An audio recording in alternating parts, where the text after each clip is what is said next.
Salam yurttaşlar.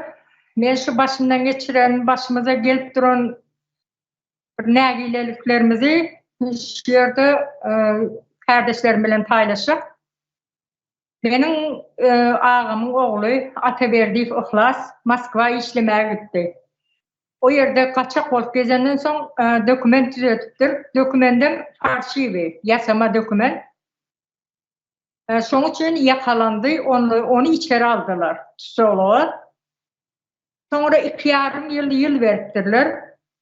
Birim podvalda yatıyorlar diye. Aç, susuz, getiren nahar dip berenem su bilen çörek yiyeler, soğuk diye. Yatan yeri adam çıdar yalda soğuk diye da öykün güzel olup yatanları var diye.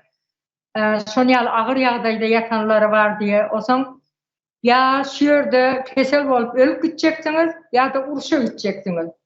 Bunların daşına çıkmak için uruşa dip alıyor. Yani uruşa alanında da şunun içinden saylap alıyor. Sağlığına, zadına, sağlıklı olanı saylap alıyorlar. Aydın zaten vatandaşlık verecek. Eğer uruşa katnaşsanız size vatandaşlık verecek diye. Şeydi ben hazır Kurski şehrin Ukrayna karşı uruşmak için şu yerde uruşma talimlerini öğretiyemi bilmeyen şu yerde tutup atıyorlar. Akopta yatıyoruz diyorlar. Biz bir taraf Türkmenistan ne için bizim çağalarımız uruşa gitmeli.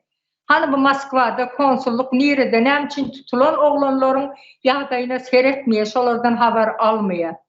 Bu arada Halmira daha sizin fikrinizi almalısıyım. Sağ ol. Bahar kardeşim. Dün akşam sol aydanda katı bir inanmaktık bilen kabul ettim bir azı haberi. Bir nahil beyle bolýar. Kardeşler özüňiz dinläp otursanız şol uruş başlany bäri men aýdyp gelýän Türkmenistan'da yurttaşlarımıza gitmen şol Orsiýada barsaňyz ene sizi şol ýaly ağır ýagdaýlara uçuradarlar, uruşa gitmäge mejbur ederler. Evet. Orsiýa öz boşuny gardyranan, öz milletini gardyranan, Ors milletini gardyranan beýle garak çetdäki milletleri gardyrany kän bährit. İkinji jahan uruşunda da şolar ýaly bolupdy, radyram şeýle. Ya Owganystanda da içine salınan esasy şol koşun, yani musulman döwletleriň ýa-ni şol ortaýan hem Kavkazyň ilatlarynyň bar. Köpesi. O bad içinde ortlarım, Ukraynalarım, yani olar komandir, leytenant, mayor, polkovnik, general, şolar ýaly. Emma uradip ataka eden ors eýleki milletlere garanda atar milletlerine. Ejek bolýan adam, indi şu öz meselemde dolunup gelse, bir oğlany, insan, jigim bolýardy, agam oğlu bolsa bizde kızlar batlar jigim diýdi. Şol jigini men pikir edýän mene Allah ýoly bilen şunu mejbur edýär. Birinciden Türkmenistanyny anlaýaly şol owa waýlantlarly bar, Orsiýatda iş bar, pul berýär, näme diýip. Bular hemme rekruter. Şu adam Orsiýada uğradan için hepsine $100 $50 pul berýär. Men onu anlagyna ýetdim. Ondan bular gelip Aşgabatdan belediýe dalýarlar, para töleýärler, biza çýýärler, pasport dalýarlar, Moskwa barýarlar.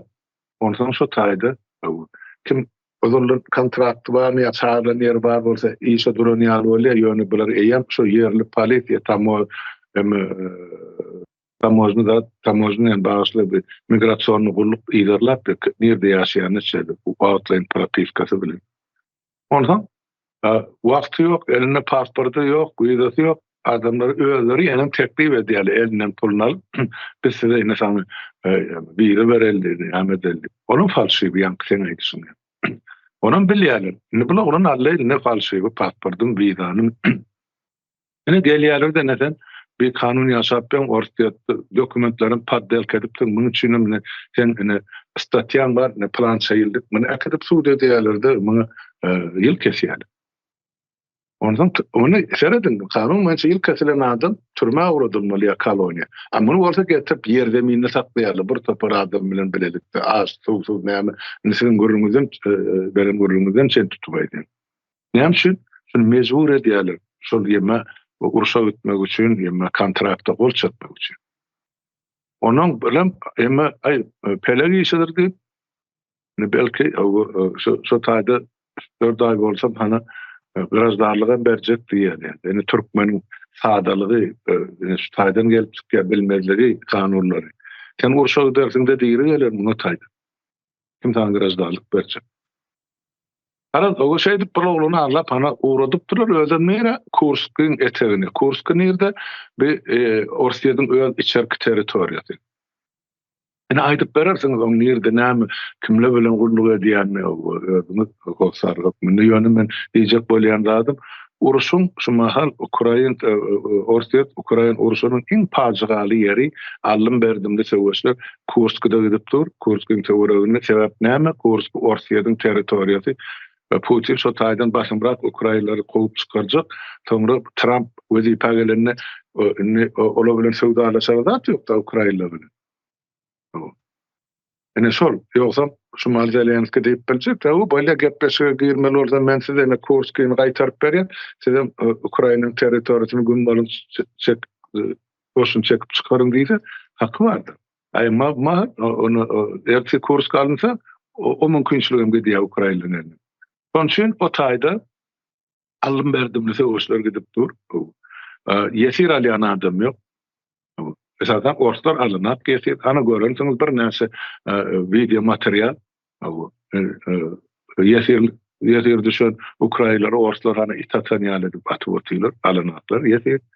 Ondan soň olum şol Kurskda başga gullerde yesir düşen ýemeler bar, bir çeçerler. Olaryň ýa-ni bolan boşun ýol başlaty var. Apty alaw diýdi. Olar gone ekranyny aýtdy. Siz bize gerekkel 105 ýylyň soňum gerekkel. Näme diýen bolsa asaly berseňiz de böyle diýişiňiz diýen ýaly terde. Näme üçin özüňizi atyp öldürmediniz diýdi. Gönü. Diýmek ol özlerine şol ýaly ýönden ine bular soňra yesir aljak. Ukraina tarapdan ýok. Ukrainalar maýda bizi beýdip gyryp durýarlar. Soň bu alynan yesirler ýygyna çalşylmajak bolsa, näme üçin olar yesir saklamaly, eklemeli, sorap çykýar diýdi. Onun için Şumal uruşun iň bir agyr we pajygaly ýeri Kursk tarapy bolup dur kardeşler. Enne ýerli ol ýigit siziň hostaryňyz maşgalarlarymyz Moskwa geldi, şu taýda tutuldy suwda ýerde mine saklanýar. Enne muňa näme teklip eder? Uruşa gitmeli. Onu sen halas bolýan, hem pul gazanýan, hem Orsiýadyň garajdarlygyny alýan. Hani şu taýda ne kanun var da Orsiýadyň. Kimde kim ýa-ni bir Goranmak ministrligi bilen şertname baglaşdy. Soňa ýa-ni Putiniň belläň bayragy bar. Bir gezeklikçe berilýän bayrak 400 000 rubl, ýa-ni $4,000. Soňra bulara her aýda 200 000 rubl, ýa-ni $2,000 aýlyk berilmeli. Ene bir Putiniň çykaran karary. Ene munyň üstesine her bir ýanky gubernator diýip aýdýarlarda welayet häkimi diýildi. Şu Orsiýetdäki 89 sany emi var, birlik bar. Şonuň her biriniň öz ýol başlaty bar. Ýerde gubernator kimdir? Şäher häkimi bilir, üstüne goşdan 200-300 bolup barýardy. Ene şolaryň öz adamynyň ýene-de üstüne şu premiýa töleýärler, uruşa gidýän. İň köp tölenýän olan bir gereklik, höweslenýärji premiýa. İň köp töleýän şuň ene Moskwa. Moskwada Putiniň 400 000 rublynyň üstüne ýene-de 1,6 milyon rubl hana Moskwaň häkimi Sobyanin goşup berýär. Indi bir 2 milyon bar. 2 milyon o şuň kun bilen Orsiýetdäki puluň emesini ölçese 90 manat, 90 rubl $1 diýär. Diýmek bir orta hasapdan $22,000 bar. Indi sizin emäňiz ýetgini şoňa bol çekdi. Şol eline $22,000 aldymy? Ne sorup, soňra jogap berersiň dedim. Men pikirden ýok, asla berme. Indi näme diýär? Köp berdi şol oglanyň eline $2,000 berilendir. O başda sowgalgan çylyk pulyň ýa-ni näme? Galanna ene şol ýa-ni $20,000 şu ýanky Aşgabatdan samolyotlar uğradylar. Moskwada kabul ederler. Moskwa polisi, Moskwa prokuraturası, yani sudiyası, yani Gorunmak ministerliği öz aralarını paylaşıyor. Ne pikir edin? Bir reis bilen Aşgabatda näçe tan türkmen ýigidi uğradyny bir reis edini. 180 niwalel samalyot dolugy diýen bar. 180 hana $20,000 köperdim onu hasabyny görersiň. Bir samalyotdan bular adam satyp näçe milyon dolar aldy. O taýda diňe adam sowdasy gidipdi. Pulçulugam däl, ölüme ajala buýrulan ýigitler näçe Orsiýadagy diýenler. Näçe düşünürüp dilim sepirli barman gitmen şo yerlerde size hiç dat yok.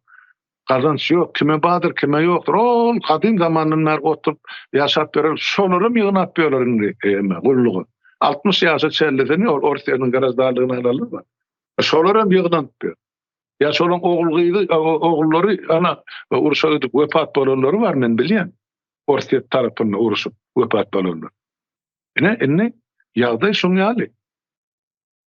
Indi şu bilen içi indi şol emede bilen illeri yutkaşıp germedi yok. Bilen mene şol Türkmenistanyny ýaşap beren 100,000 öýle adam maşgara bar bolsa 100,000 öýle şoň ene bilen şu taýda oturan adamlar şol her maşgalan biri.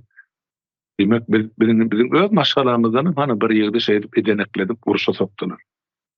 Bildiňe biriniň gurrunly diýär şu. Kardeşimle dersli, keç ıkbal, ya ağzı ıkbal. Nenen bar, bu oğlanın ýagdaý. Diýir geler mi şol uruşdan? Gelmez mi? Gelýän şol maýyp bolup gelen kime gerek on? Kim ona eýelik etjek? Kim? Hani Türkmenistanyň ilçesi, ýan Bahar kardeşim dogry diýdi. Hani bir Türkmenistan bir taraplygy. Sen bir taraplyk statusyň bar döwletiň grazdanyny ýa-da watandaşy, ýurtdaşy hiç bir döwletiň arasyna uruşa gatnaşma ne hakkı ne hukuky bar. Näme maňa ol ikisany haramzada atalagul gözüm pursat berýär. Hep olary bizatlar peýdali.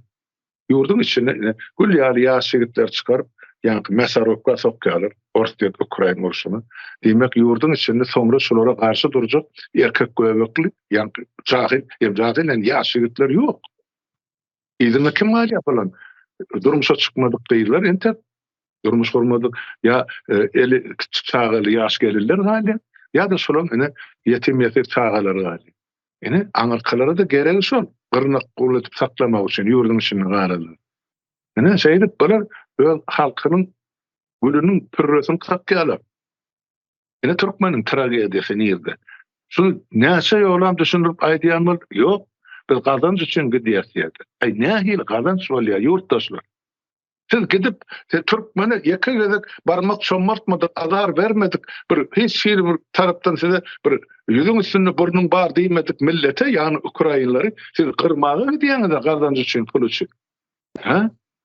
O nähil beýle bolýar. Bu üçin Türkmenistanyň Jenaýat kodeksiniň maddasy açylyr. Ana Özbegistan sud etdi. Ýani geçen hepde bir özbek ýaşy 50'den geçen gidip şol uruşupdyr Ukrainanyň garşysyna Orsiýada bilen kontrakt barlar. Pul gazanmak etdim diye önaýdy öte suwutda 5 ýyl ýarym maňa jeda berdiler Özbegistan. Ýoksa ol Türkmenistan ýaly bir tarapamada. Ne problemam ulusyna şu ýerde ýaty kardeşler, ýurtdaşlar.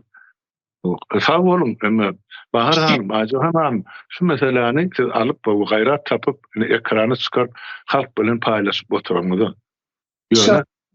Şolar ýaly bilen hemmemizin maşgalamyzyň maňlaýynda var.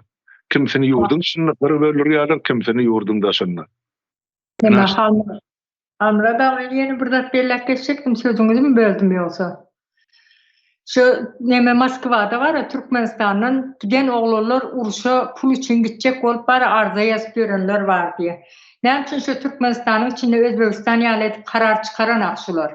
Şu ýerde uruşa goşulsaňyz, diňe işiňizi işläň, uruşa goşulsaňyz, ine şu plan çeýir 10 ýyl azatlıkdan mahrum edilýär diýdi-de Özbegistan. Näme üçin şu Türkmenistanyň prezidenti halka şonu düşündirmeýär, pul için bir oturan adamı qırmana gitmeň diýen düşündirmeýler. Hani bu döwlet ýolbaşçylary nirede? Neme Moskva vardı. Moskvan konsulluğu yok mu? Türkmenistan'ın konsulluğu o yerde var. Halka sahi iyi çıkmalı. Şu yerde bir yığınak geçer. Ayıp değil, düşündür cahil halka. Yani hazır ne için Türkmenistan'ın içi açlık, son içinin ölürün diyen düşünce yok. Yani pul kazanayım deyip eğer adamlar özünü ölüme verip başladılar. Kendi son yanak arda yazıp men bitecek olup görünlerim var diye de bir pul için hemen de şu yerde soğuk yerde yatıp kesel olup ölüp gidenden uruşa gideyin o yerde de ölmerini düşünüyorlar da. Ölmerin beni kazanırım. Vatandaşlık alacak. Giden gidip gelecekler Türkmenistan'a. Ay onu plan edeyim Türkmenistan'a gidip gelecekler diyorlar da. Şu dereceye getirdiler. Doğru. Acam olsa şu hakikat kardeşim. Dikkat diyelim. Bunlar düşünen gidip bir pul için canın pida etmek gerek mi? Birinciden men asıl şu zatlar kabul edip bilemekdir. Sen pul için canın pida edecek bolsan sen yurdun dahi rejimi de sen canın pida etmek gerek gel. Maşgalany özüňi bu ýaly ýaşarsın. Şol depemizde galga oturan jenatkar terror topary aýrym. Sen Ukraina ölmäge razy, emma öz watanyň azatlygy üçin ölmäge razydy. Nähil beýle bolýardy? Bilen adamlar aňyny ütkötdirer, men düşünüp bilemem. Ana bu taýda watançylyk duýgy. Ejetem daýdasam şu taýda watanym, halkym, ýurdum diýip, olaglanam otak gidýär. Mezur ol alnyň wakydylen uruşur. Mezur edil wakydylen. Ol keypine giden atsyň ýetgiňiz. Men onu dogry bilýär. Emma sen aýtsyň ýaly, şoňa meýletin gidýän kim ölse şol olur, men ölmenip. Ýok, o taýda mesarupka ýurtdaşlar. Şu taýdan magullyk eden orslar aýdýardy. Ataka gidýär, on adamdan goý berýärdi. Kim gelse ýygyna gaýdyp ikisi gelýär, olaňam biri ýaradar beýleksem ol süýrak getirýärdi. Galany öldü. Ýüz adam bolsa şondan kim alty bäşi talçysy gelýärdi atakadan soň. Her gün şeýle. Olar meýdanyň ýygnayan adamam ýok, ite oşaşan. Ine Kurskyn ine ýagdaý şeýle, emme frontam şeýledir bolýar. Iň agyr ýeri şu kurlar ne Kurskyn. Olam şo taýdy. Näme maslahat bermeli, nähil hereket etmeli. Hana kardeşler size mene iki kardeşimiziň başyna düşen ne şolar ýaly. Ýagdaý aýdyň näme aýtjak bolsaňyz, hana Malika kardeşimiz elini galdyrypdyr. Aýdyr. Hal Muradaga. Biz şu yurt elden gitti diýär. Yurdun daşynda ölüp ýörenler görüp ýörler. Yurdun içindäkilerden bolup ýörşüni görüp ýörler. Näme üçin Ukraina garşy urşup Ukraina olan diýmeýin isem götüne gazyk sokupmy? Bir orsun şäherini halas etmek üçin janyny orta atýan bolsa bir gaýratlar öz ýurdu üçin atsynlar da. Öz ýurdumyzy azat etmeli. Samsyk kelleler 5 manat üçin siz jenaýat işle otursunuz. O gitýän ýerler jenaýat. Ukraina sana näme etdi? Şoňa garşy urşarýary. Gelin de Bawaraplan garşysyna urşun, Putinin garşysyna çykyn. Öz ýurduňyzy halas edin. Bir janyýaky hakykat sizem aýtdyňyz, näçe gezek çykşy aýtdyňyz şu zatlaryny orkede gitmäň, aňarda şuňal ýagdaý diýip däne düşündirilip aýdylan soňam bu jahil millet en gitdi hakyky raýat diýip bize dogry beripdirler atlar. Biz şoňa münasip goýun ýaly en gidip otur. Bir ýerde çeýnäde zat tapsak bolýar diýip. Aýurt gitdi elden. Siz ýygyňyzda galan çagalaňyzy, en ataňyz dogan garnaşyňyzy, ýurduňyzy hiç düşüneňiz okmy? Bir janyýaty hereket etýär. Onsoňam ine bir tarap döwlet bolanyna bir neme ok därem bermeler, eskerem bermeler. Men düşünsüm boýunça bir tarap bolmaly sen. Ne Ukraina tarapy, ne Ors tarap bolmaly. Bu Orsun oýnatgysy isem bolsa halkyny bir ýerde gyrylýan bahana bolsa şoňa sürýär. Halky işsiz goýdular, bir topar iş pudaklaryny, işçilerini yaptılar. Halky çöreksiz ine Türklerde bir atasözü var. Bir tas çorbaya muhtaç et, sonra da bir tas çorba ver diye halkı zahir mal edecek bolsak. Ine biz şon ýalak bolduk. Ýurduňy taşlap ýygyňda sen enen atan çağalaryň olary düşünýok, 5 manat pul mu gerek sana? Ne görüň wa sen orus halat etmeli biz. Beýik watançylyk urşunda da biz orus halat etmek üçin söwüşdik, öllü ata-babalarymyz atyzy ýitip gidenler var. Indi ýene de orus üçin, türkmen näme orus üçin ýaradylykmy? Hani öz ýurduňyzda siz erkek bolsaňyz, goraň başgalaryň asuda asman diýip, ene asuda asman näme edip beren sizi, sede var etdiýär. 5 manat diýip gidip bir günek siz döwleti baryp oň garşysyna söwüşip Putina gowurunjak bolşup. Ölersiňiz aňyrda. Gaýdyp gelerine näme düşünjesem bolmasynar gidenleriň. Gelinde erkek bolsam, öz watanyň üçin görüş. Dil bilen çykyp görüşseňem, ene biziň hatlarymyzda goşulyp.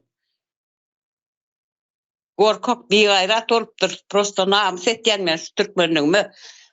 Biz türkmen şunýaly gaýdysyz mert türkmeni getirip pul çawurdylar gawno bokuň içine. Biz bokda ýüzüp beren mal bolduk. Janym ýa.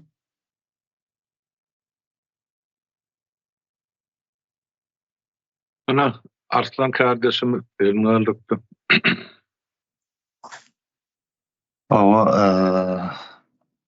Aycahan hanım, Bahar hanım, bu taýda menen bir vatandaşlyk borcum hem siz kardeşlerim bolup duranýyňyz üçin bir raýdaşlygymy bildireň diýdim.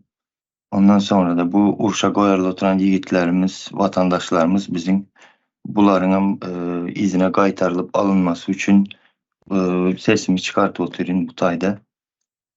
Şo üçin söz aldım häzir. Özbekistan'ın prezidenti karar alındı, o bu değildi. Özbekistan'dan uzakta da Hindistan'ın meclis azası Vikramjit Sinah sahneyip dedi. Şu meclis azası Belarusya'dan Rusya'da aldığı yolu bilen 7 sany vatandaşına uğradılarını üçün olar hem uruşa uğratacak olatanlar üçün ayağa kaldırdılar şu meseleni. Hani indi bizde mene häzir Türkmenistan'da meclis azaları azalıp geçili oturanda yankı 125 deputat şular şu meseleleri ayağa kaldırmalıdır. Çünkü öz ecesi bilen emmesi değillerde indi bizde emmesi şu vakt çıkıp ayda oturlarda. Indi şu Türkmenistan'daki devlet kuruluşu bar olsa şular şu vakt häzir hökmany suratda bizim vatandaşlarımızı ne edip yolu aldap yolu alıp giden bolsalarım urşa o oruslar şonu çıkarıp almalı şu taydan. Eğer de Türkmenistan'da devlet kuruluşu bar olsa onu bilýäs kardeşler, ildeşler yoktuğunu. Bular yankı Putin'in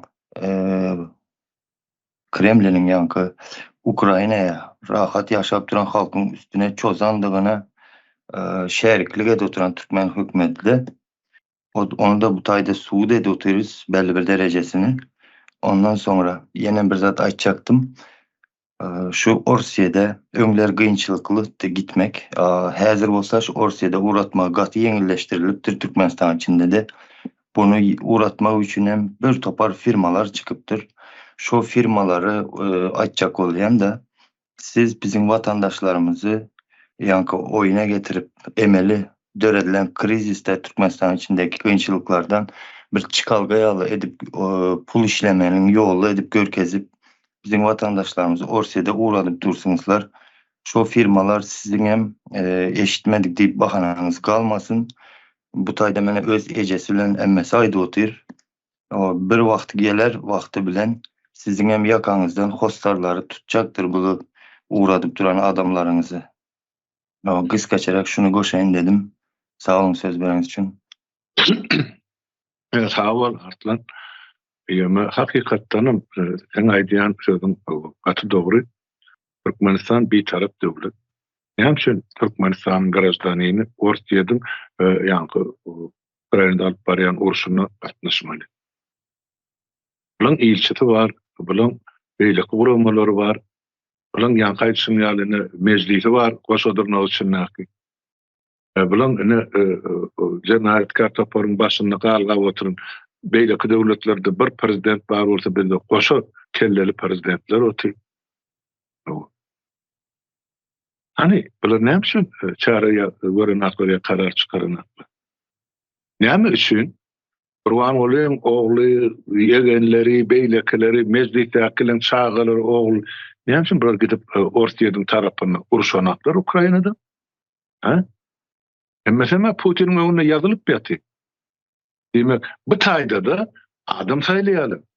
Garybyň çağasy gidip uruşmaly, gan ökmeli, ölmeli. Bular bolsa ganatly garynja ýaldyň, bu durmuşyň gölüni tirap gelmeli. Ene nerede adaletçilik? Şoň üçin men ene şu taýda bir teklip ýerizek bolýan. Nisat hosarlary bolupmy, ýa mezlikiň adyndanmy, bir ýema ýutmaly. Türkmenistan hökümeti oturan haýsy derejesinde näkisini ýututsa, onda biz olar kabul edýän ýalyk bolýar. Ýututanlar talap etmeli. O taýda döwlet hem ýok, hökümet hem ýok. Bir talap etmeli. Näme üçin Türkmenistanyň watandaşy Ortiýadyň tarapyna Ukraina urşunyna gatnaşyp, ady familiýasy, suratlary bilen bar. Gysgaly ýagdaýda şol oglany şo taýdan alyp çykmaly. Ine olan içinden borcu şol hökümeti atlandan jana toporun yankı bir yemeğin borcu şol meclisinin. Men başga çykylgan göremem. Ol oğlan odun içine taşlandy bunlar. İýde gaýtma ýok. Bular diňe öňe ýörmeli. Öňe ýörse de diňe mesaruk. Bular diňe et görnüşinde şo tak uğradyar. Bulan ýygyny Ortiýadyň elitine goşunudy. Olaňyň arkasyny ýankaramdan Kadyrowň goşununy ýygyna gaçyp barýan tutup atmak üçin. Öňüne ýatyran bilen öldürdi. Ine şular ýa, mene gysgaça şonu düşündirýän. Hani haýsy biriň diýerlerdi. Aýjahan kardeşim sizden. Almra da siz çıkıp gitmän, men sizden özel bir zat soramakçy, bir 5 minutumuny aljak. Ýene de şu ýerde belläp geçmek istedim. Halmra da ýaňyna Arslanam belledi, sizden belläp geçdiňiz, aşaňy çylt bellediňiz. Bu Türkmenistanda jenayetkär bir topar bar. Oňam arkasynda duran migrasiýon bir gulluk bar. Migrasiýa ministrligi diýip bir ministrligem bar. Şol adamlar bu Türkmenistanyň grajdanlarynyň ýurtdaşyna akkyn etmegine ikellep goldap oturan adamlar şolar. Hem pul işläp oturýarlar, hem şolar bu sahada hem jahil halkymyzy ýurtdaşyna akkyn etmegine uly gortuk berip, uly ýardam edip oturan adamlar şolar. Ine ýakynda bir gyz Türkiýeden deport bolup barpdyr. Türkmenistana. Hakyky şo gyzyň özü bilen men gürleşdim, ýöne adyny bermediydi, haýyş etdi şo çağa. Ýaş gyzaly, 20-25 ýaşynda gyz. Türkiýeden deport bolup Türkmenistana aýagyny basypdyr. O soň migrasiýa barp haýyş edipdir. Migrasiýada da $3,000 pulunu alyp bu gyzyň deportuny aýryp muňa täzece pasport düzetip beripdirler. Halmra da bu bolýan zatlary kelläňe sygdyryp boljak zatmy? Bu gyzym bu pasport bilen ýene de Moskwa gidýär. Şo taýda şu wagt Şweyni fabrikasynda işläp ýör şu gyz. Özüm çärjewden bir ýerinden şu gyz. Ýöne adym berme haýyş diýip maňa jaň etdi. Ine migrasiýa gullugynyň edip oturan jenaýat işi. Şu wagt men oglum şo, ýanky aýda oturan Ataberdiýew Ihlas. Şu çağany eger Murat neme bolsa suratyny görkezsin şu taýa. Eger şu migrasiýa gullugy bar, konsulluk bar, Türkmenistanyň jenayetkär toporu bar. Şolar şu bizim türkmen vatandaşlarymyzy iýzine almany hiç ýyly bir iş geçirmeseler, bular ertir hökman jenaýata çekilmeli Halmrada. Bular hökman jenaýata çekilmeli. Saatma-saat görünüp dur bular. Diňe men öz oglum üçin aýdama. Bärde näçe san türkmen çağalary bar, näçe san türkmen ýaşlary bar oň içinde. Men diňe öz oglumy öňe tutup aýdamak bu meselede. Halmrada bu zatlar hökman jenaýat işini gozgamaly bu adamlar üçin. şu migrasiya gullugy, şu Türkmenistanyň watandaşlarynyň ýurtdaşyna çykmagyna ýardam edip, kömek edip, pul işläp, bir 5 manady bogozundan geçirip oturan adamlary hökman jenayata çekmeli diýip düşündüm. Sağ olun Halmurad ağa. Wagtyňyzy alyp oturmaýyn. Bu meseleni yine biz gozgojak. Halmurad ağa siz gayrat edin. Öyle. Awa. Sağ olun. Sağ olun vatandaşlar. Aydan bu teklipleriniz üçün hem bana da sağ olsun aydın. Häzir ýene men bar-barda bir 20 minut boly wagtym bar, men oturup ýöne şonu çugurruny biz men kardeşlerimden haýyş eder, ene şol inniki mezliğin oturşugyny şo tak çykaralım. Men mezliği aglarlarym öz pikirlerini aýtsalar, netijesine gelseler. Ol bir. Ikinciden siz ýa aglap geçdiňiz kardeşim şol ýanky migrasiya gullugy ozal karar kabul etdi. Migrasiya gullugy barada, tamojna barada, bilen para horlagy olajak, bilen hemmejigi jenayet jogapkarçylygyna çekilmeli. Ozal mendan bir ýyl ozal hasar onun ýerlere aýdylandylar. Olan geçek geri keminämiz aýdyp geçdi ola barada. Hapara gaýtdy, beýlik kardeşlerimiz aýtdy, karar kabul etdik. Onun üçin bilen yine bir önkü jenayetlerin üstüne koşmaça bir jenayet bolýar da şulan edip oturan. Ýöne bu taýda inni şol gellik ädiliň meselesi halkara derejesine çykyşy ýaly ene siziň hem ogluňyzyň meselesi şu gün ady familiýasy suratlaryň halkara derejesine çykýar. Men bu suraty familiýanyň ady ugrudurn. Gaga doğrudurn. Ýewropa birleşigine doğrudur. Ukraina doğrudur. Haýyşnamasy bilen birden bilip bolmaz diýe düşde alın şonu diýip. Ol Allah bilen akdylan adam ol meýletin ol Ukrainalary gyrmak edene ýöne kazançdy. Zorluk bilen Halmurad ağa zorluk bilen akdylipdir şu çağa 10 gün boldy hali. 5 noýabr güni şu mesele bilen şunu saklaýarlar. Sonra teklif edýärler muňa. Ay sana öý berjek, falan berjek, sen uruşa git. Başga sana hiç ýol ýok. Ben deportam etip bilmeýäs diýipdirler. Diňe zorluk bar bir ýerde. Munam edip oturan şu migrasiya, esasy migrasiya gullugy. Olarda hemme danylar bar da elinde kim kanun ba ýaşap Moskwada kim bir kanun pul gazanýarlar. Pul gazanýarlar. Adam sewdat edilýär dip näçe niýaz başlady myň başyn ne gözel türkmenliler $50,000 satyp. Bular indi 20,000 satýarlar adamlar uruşa. O taýdan barsa gelmez, giden marda gelen ýok. Indi sen nädip tapjak bağlan şu taýdan bir bolmasy bir zat boldy, hiç bolmany ýaralandy. Mesarupka o taýda. Iteýetin pişip biketin tanana ýagyp dur giyjek onu iki tarapyna üstüne. Hem bomba hem snarya hem ok. O taýda diýeri almaklyk o yüzden bir şans. Şoň üçin şu mahal şol haramhor hökümetiň Moskwadaky ilçihanasy bilen bilelikdi. Kıssagly etmeli şu adamın şu ýigidi başlady bar şu taýda türkmenler elatsa aýtsyn hemmejini kıssagly ýagdaýda alyp Türkmenistana gitmeli. Ýöne Türkmenistanyň kanuny ýok, olary türmäge basmak barada Özbegistana ýaly. Şoň üçin eýeli getsin öz garajdanyny.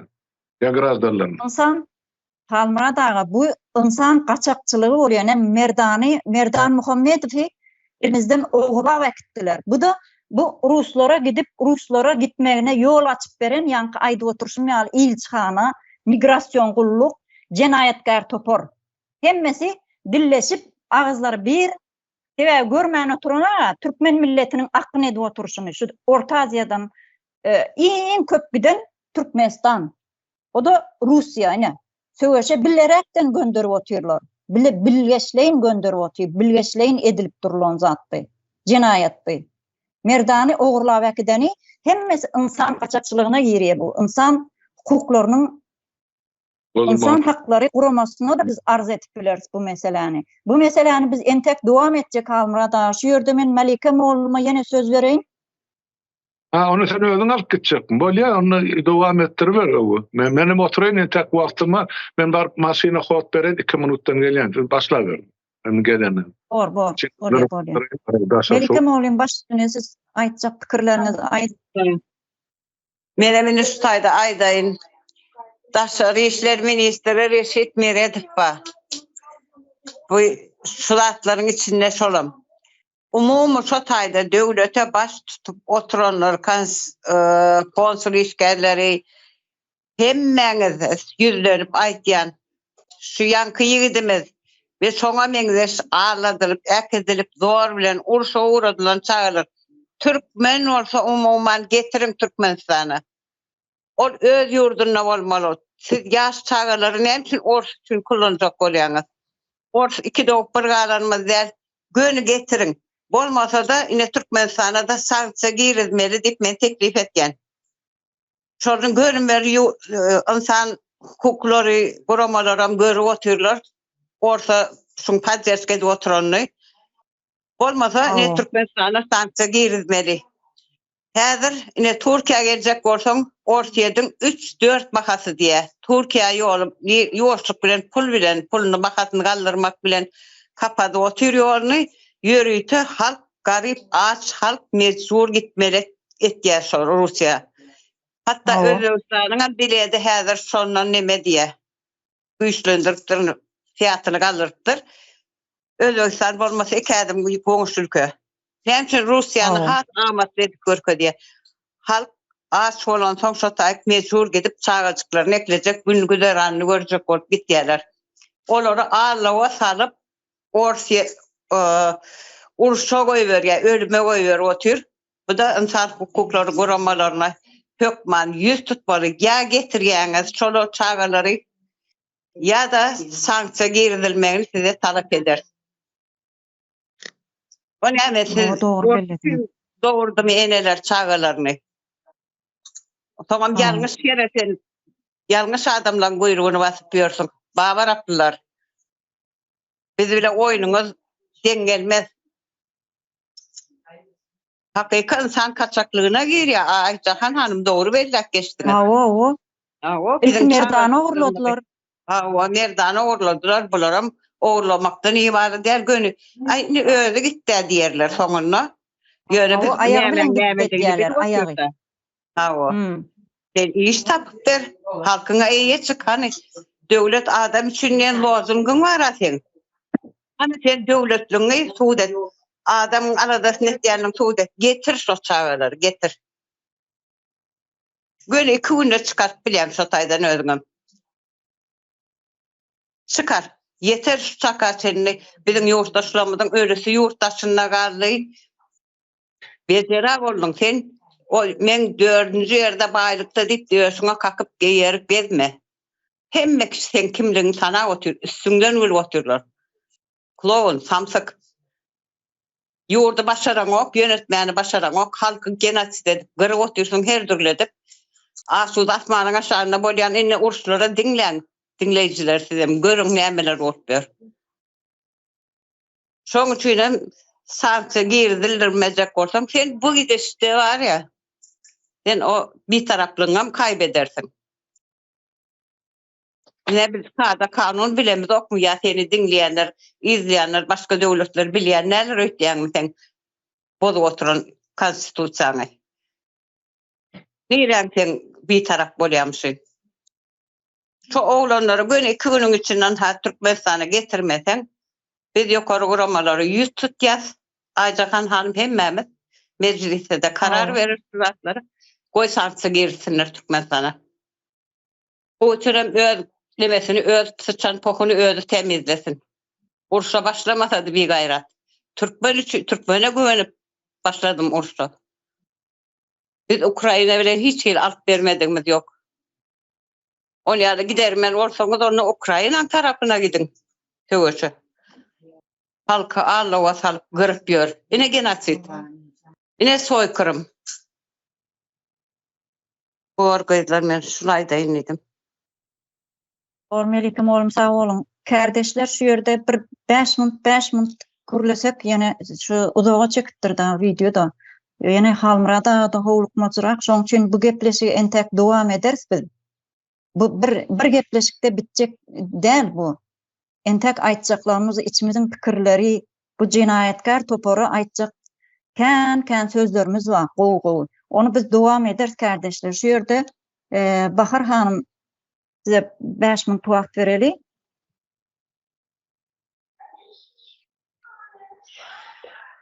Men şu diýjegim, Türkmenistanda men hökümet diýip oturda jinaýatçy terror toparýany olar. Prezident men diýip oturlar. Hani döwlet adam üçindi. Adam üçün bolsa näme üçün biziň ýaşlarymız nime urşaý diýe. Özbegistana geçip bilmeýärler-de, ýöne Moskwa gitmeli bolsa aňsat gidýärler. O ýerde de gaçak bolup galyp ýakalanjagyna da gözi ýetip dur. Oň üçin urady otur. Eli bilen Türkmenistandan siz urşaýdyň diýip uradan akda Moskwa urady otur işlemägiden. O ýerde de ýakalanýar. Hemmesem şu işin içinde buların konsulluğu yok, Daşary işler ministri yok. Hemmesem şu işin içinde. Moskwada Türkmen konsulluğu näme işliýär halkyna eýe çykmajak bolsa. Näme üçin urşa ekdilýärdi oň habar bolmaýar. Biz ene Türkiýede gezýärys, ene bir şeýerniň konsulluğu şeýle. Şu ýerde ölýärmi, galýarmy, organlaryny alyp muçrazyny oturýarlar. Her ýyl ölümler bolup otur. Hiç konsulluk biz ona garşmaýas. Biz ona goşulyp bilmeýäs diýe. Näme goşulyp bilýär onda bular? Konsulluklar näme işliýär? Diňe iç ýat doňuz ýaly bolsun. Biz şol YKJ-niň jigimden ähli Türkmenistanyň oglanjyklary şo ýerde urşa diýip äkidilen şolary izine getirmegini talap edýäs. Konsulluk Türkmen izarlasın, tapsın, izine getirsin. Biz Rusiýanyň urşy bilen işimiz ýok. Onlara biz urş başla diýmedik. Bir oturan asuda halkyň üstüne çözyp, biriniň topragyny elinden aljak bolup basmaçy olar, hakyky basmaçy. Biz halkymyzy, çağalarymyzy, halkyň çağalaryny izine talap edýäs, getirsin. Urşa gitjek bolsa özüniň ýegerlerini goýbersin, ogluny goýbersin. O çöşgü ýaly agtygyny goýbersin. Konsulluklar özleri gitsin urşa, on ýaly orsa we paly boljak bolsa. Ýöne men jigimi izine talap edýän ýandaky Türkmenistanyň oglanlary bilen bile talap edýän. O yalandan häzir akowyň içinde ýatyrsyňyz, size hiç adam bolmaýar. Ýagyş ýaly ýagyp durýsynden bomba, ok ýagyp durýsynden niýe hiç adam bolmaýarmyşyn? Ine uç başlayança onları şey deyip yalandan saklıyor da birden üstüne yaklaşan vaktinde Türkmenistan'ın içinde o kat görüp o çağırlar. Onun malını bak gezdiler. Esker var mı Türkmenistan'ın içinde? Kul var, kul yerine, triyapka yerine kullanıyorlar. Kurçukluna harayıp, şey deyip içinde zordan canı var. Ölmez öz sürünüyüp öyüne geliyor kulluktan sonra. Afganistan'ın o Talibanlardan üstüne kıyırttılar, ses kaytarıp bilenak. Onlar atıp öldürküse de ses kaytarıp bilenaklar. Bizimkiler bir ok atsa, okunu izine getirip tavşırmalı diyen deme var. Avtomat zat kullanmak kadağın eskerlerimize. Şu ondan sonra avtomat zat kullanıp görmedik, ok atıp görmedik oğlancıklar ursun içinde yetmeyecek mi? İlk söğüs başlığının vatından uğurları ölür. Ondan sonra mazarın başına vatandaşlık verecek mi? Sonra canı derler, suratı neme derler, ne şişiyordu, öldü, hosarları alın deyip bize haber vermek kalır, bir de otururuz ondan sonra gözümüzü sıkıp. Öyle düşünüyendirler. Yok öyle zat. Biz vatandaşlarımızı, cigimi, on yanındaki oğlanları, ahli Türkmenistan'dan gideni, özbeki yok, Türkmeni yok, haysam olsa, şu ursu deyip ekidilen olsa bir de iyiden talep ediyoruz onu. Şu yerde konsulluklar emedekler gitsinler Kursk'a, yönü gidip getirsinler. Özü ursu versin konsulluğun şu yerde. Sağ olun. Böyle yeme... Sağ olun. Ajahan kardeşim beýle söz vermekden men aýdyn ýoly düşmeli bolupdy. Eseredin ýeme eger mümkin bolsa şol ýigidin ýa-da iştan suraty bar. Oy olurum. Biz ýeme boş ýere görülemzak ýa bolmadyklardy görürüm beremzak. Hany hemmejiklädi neşigi bilen ýaragy bilen dur şo taýda akdypdirler. Onu koy, ondan sonra men dün kardeşler ýeme Ukraina tarapda adamlar bilen görüşdüm. Şolar ýaly ýagdaý bar, ýetir alyp düştü, gelse ýetir alyp bolýar. O taýdan ýetir düşmek mümkinçiligi 100% ýok. İki tarapyn bir-biriniň üstüne ok ýagdyryp otyr. Ondan soň or tarapdan biri çykyp Ukraina tarapy ak baýdak götürüp geçşek bolany bular öldürip atyberler. Ya da şu taýda ýoğunu ýany. Onun iyidine gaçyp gideniň biriniň hany dün ýemede Habarovskda tutupdylar. Orsun öýdi. Gaçyp gidipdir şol uruşdan. Ortaýda o çetin. Son tutup indi şu Marsuud diýelim sen uruşdan gaýtdyn diýip. Bir özüniň kinem sylanak biz ýa milletin wekillerini näme üçin sylasyn? Son üçin ören gysagly ýagdaýdy. Men pikirim biz näder pikirlerimizi jemleşdirip otur, halkara gurulmalara ýüz tutmaly. Ene Türkmenistan hökümetiniň edýän jenaýaty. Ýa-ni dogry bellep geçdim. Döwlet adam üçin bolsa, ene şol ýigidem döwletiň adamsyn. Any göreli. Men bir adamyň ykbalyna aýdýar, ýa-ni gatkan. O ýöne şol kun, ene aýan bolan, ene emezikler suwut bolan faktlar bilen şuýy. Bilem ene halkara derejesindäki mesele çykdy geldi kärdim diýjek bolan. O ýurdun içindäki ol tutully, urully, ýenjilli türmede oda nepede çüýredil, aty sorsuz ýitirmedil, o dälbi. Diýünün başga mesele. Dogry düşün. Son üçin men ýene de elbetde çykan Ukraina tarapyna da haýyş eder, eger bilip bolmaz, şol oğlun ýaraly bolsa ýa başga ýagdaýda bir mümkinçiligi bar bolsa şonu alyp çykyn diýip. O taýdy bir adam däl. O taýdy belki bizim oğullar yüzlerce watandaşlarymyz bar. O arada geçen ýyl bu gördüňiz, o täjikler äkidip o taýda olary akop gardyryp soňundan pulun bermän näsaýla gorladylar. Türkmen şolardan enaýymy? Ýok. Son üçin gaty gowy hosarlar şu meseleni galdyrmak üçin Aýjahan hanım, Bahar hanım men sizden ören minnetdar, näşe hakyky. Hem ene hem daýda hökmüne hem Türkmen baýdak gelirleri eneler hökmüne. Şonu mert turup aýda oturmamyz üçin men sizden ören minnetdar. Sag bolun, onda siz alyp barın galaryny. Soň emme Abdurrahman senden haýyş şu suratlar bilen goý şu taýyk. Erti onsoň ýemede mecliste şu meseleni dowam etdirip men çykaryn o ýanky bir ýanyş tüm alyp barýar erti şonu ertiki oturuşymyzy şu mesele başlasak men üçin has wajyp bolmaly diýip düşünýär. Sag bolun, geleriniz üçin. Sag olun, Halmurada şu tebe biz ýene de Türkmenistandan akyn etjek bir topar millet bar. Ýene de häli halkymyz ölüp guturana, şolar üçin bir neme bolsun diýip aýdyp otyrs muny. Göreldi bolsun bir. Ya başymyza gelip duran zat, canly başymyza gelip duran zaty biz halkymyza düşündirmek üçin bärik şonu aýdyp otyrs biz muny. Şoň üçin bu gepleşigi halda biz entek dowam ederiz. Şu wagt biziň wagtymyz gaty uzaga çekdi. Gysga edip muny ertir ýene dowam etsek diýip düşündük. Siz nähili görýäňiz? Bolýa hany Leyla hanım elini galdyryp oturýan tek bu söz almandyr. Berin şoňa şo bilenim tamamlasaňyzdan bor. Ýöne men geç galsam ýene 4 minutdan çykyp gitmeli şu taýdan. Bagyşlar men gitmeli ýolumyz ok. Ýok taýdan. Bor Leyla hanım 2 minut aýtjagyny pikirini aýtsyn, ondan soň bu meseleni ýene dowam etjek. Biz bu gepleşigi iýdikänen tek şoň üçin 2 minutçuk Leyla hanım sana söz bereli. Baş üstüne. Bolady, sag bolun. Ajaha abla, Bahar abla, şu çağaňyzy şun dinläge zorlap ekitken ekenler. Hudaýym sagaman 32 müçesini saglyky bilen sizlere kowuşsun şu çağamız. Bir sizleri çağaňyz emas, bizenem çağalarymyz olar.